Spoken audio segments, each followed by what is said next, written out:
ಕೇಳ್ತಾ ಇದ್ದೀರಾ ಭಕ್ತಿ ಸ್ಟುಡಿಯೋ ರೇಡಿಯೋ ಸಿಟಿ 91.1 ಅಲ್ಲಿ ಆರ್ಜೆ ನಿಖಿತಾ ಜೊತೆ. ದೇವಾನುದೇವತೆಗಳು ಒಂದೊಂದು ರೂಪವು ಒಂದೊಂದು ಸಂದೇಶವನ್ನ ನೀಡುತ್ತೆ ಅನ್ನೋದು ನಮಗೆ ತುಂಬಾ ಚೆನ್ನಾಗಿ ಗೊತ್ತಿದೆ. ಗಣೇಶನ ಕೈಯಲ್ಲಿರುವಂತಹ ನವಿಲುಗರಿ ಅಥವಾ ಲಡ್ಡು ಇದೇನು ಹೇಳುತ್ತೆ, ಇನ್ನು ಪರಮೇಶ್ವರನ ಕೈಯಲ್ಲಿರುವಂತಹ ತ್ರಿಶೂಲ ಏನು ಹೇಳುತ್ತೆ, ಇವೆಲ್ಲದರ ಜೊತೆಗೆ ಲಕ್ಷ್ಮಿ ಕಮಲದ ಮೇಲೆಯೇ ಕುಳಿತುಕೊಂಡಿರೋದನ್ನ ನಾವು ನೋಡಿರ್ತೀವಿ.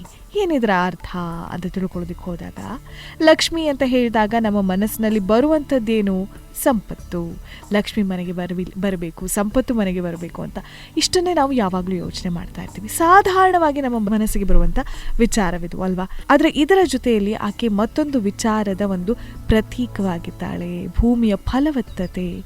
ಹೀಗೆ ಕೃಷಿ ಉತ್ಪಾದನೆ ಇದಕ್ಕೆಲ್ಲ ತುಂಬ ಮುಖ್ಯವಾಗಿರುವಂಥವಳು ಲಕ್ಷ್ಮಿ.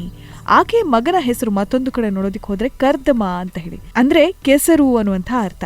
ಇದು ಸುಗ್ಗಿಯ ಫಲವತ್ತಾದ ಮಣ್ಣಿನಂತೆ. ಇದರ ಅರ್ಥಕ್ಕೆ ಸಂಬಂಧವನ್ನು ನಾವಿಲ್ಲಿ ಕಲ್ಪಿಸ್ಕೊಳ್ಬಹುದು. ಹಾಗಾಗಿ ಲಕ್ಷ್ಮಿ ಮತ್ತು ಆಕೆಯ ಮಗ ಕರ್ದಮನ ಬಗ್ಗೆ ನಾವು ತಿಳ್ಕೊಳ್ತಾ ಇದ್ದೀವಿ. ನಾಮದ ಅರ್ಥಗಳನ್ನ ತಿಳ್ಕೊಳ್ಳೋದಕ್ಕೆ ಹೋದಾಗ ಈ ಎಲ್ಲ ಕೊಂಡಿಗಳು ನಮ್ಗೆ ಸಿಗುತ್ತೆ. ಇನ್ನು ತುಂಬಾ ಹಿಂದೆ ಹಳ್ಳಿಗಳಲ್ಲೆಲ್ಲ ಸೆಗಣಿಯನ್ನ ಲಕ್ಷ್ಮಿ ಅಂತ ಹೇಳಿ ಗೌರವಿಸ್ತಾ ಇದ್ರು. ಕೃಷಿ, ಭೂಮಿಗೆ ಸಂಬಂಧಪಟ್ಟಿರುವಂಥದ್ದು, ಕೆಸರು, ಮಣ್ಣು, ಹೀಗೆ ಕೃಷಿ ಉತ್ಪಾದನೆಗೆ ಮುಖ್ಯವಾಗಿರುವಂಥವಳು ಈ ಲಕ್ಷ್ಮಿ ಅಂತ ಹೇಳ್ತಾರೆ.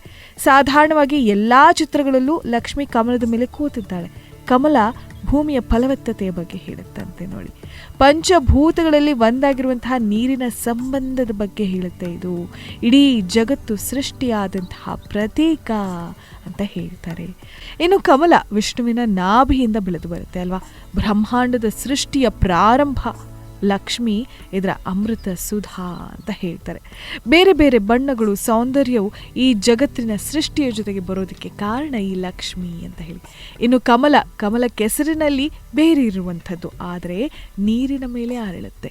ಶುದ್ಧತೆ, ಲಕ್ಷ್ಮಿಯ ಅತೀಂದ್ರಿಯ ಶಕ್ತಿಯ ಬಗ್ಗೆ ತಿಳಿಸುತ್ತೆ ಇದು. ಇನ್ನೊಂದು ಅರ್ಥದಲ್ಲಿ ಕೆಸರು ಲೌಕಿಕ ಜಗತ್ತಿನ ಪ್ರತೀಕ. ಈ ಕಮಲದ ಮೇಲೆ ಕುಳಿತಿರುವಂತಹ ಶ್ರೀ ಲಕ್ಷ್ಮಿ ಅಲೌಕಿಕ ಭೌತಿಕ ಜಗತ್ತನ್ನು ಕೂಡ ಮೀರಿದ್ದಾಳೆ ಅನ್ನುವಂತಹ ಅರ್ಥ.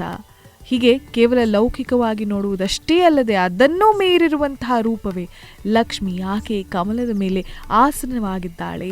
ಹೀಗೆ ಕಮಲ ಈ ಅಲೌಕಿಕ ಜಗತ್ತಿನಿಂದ ಮೀರಿರುವಂಥದ್ದು ಸಂಕೇತ ಅನ್ನೋದನ್ನ ನಾವಿಲ್ಲಿ ಅರ್ಥ ಮಾಡ್ಕೊಳ್ತಾ ಇದ್ದ ಹಾಗೆ ಎಲ್ಲವನ್ನ ಮೀರಿದ್ದಾಕೆ ಈಕೆ ಅನ್ನುವಂಥ ಒಂದು ವಿಚಾರವನ್ನ ತಿಳ್ಕೊಳ್ತಿದ್ದ ಹಾಗೆ ಕೇಳ್ತಾ ಇದ್ದೀರಾ ಭಕ್ತಿ ಸ್ಟುಡಿಯೋ ರೇಡಿಯೋ ಸಿಟಿ 91.1 ಅಲ್ಲಿ ಆರ್ಜೆ ನಿಖಿತಾ ಜೊತೆ.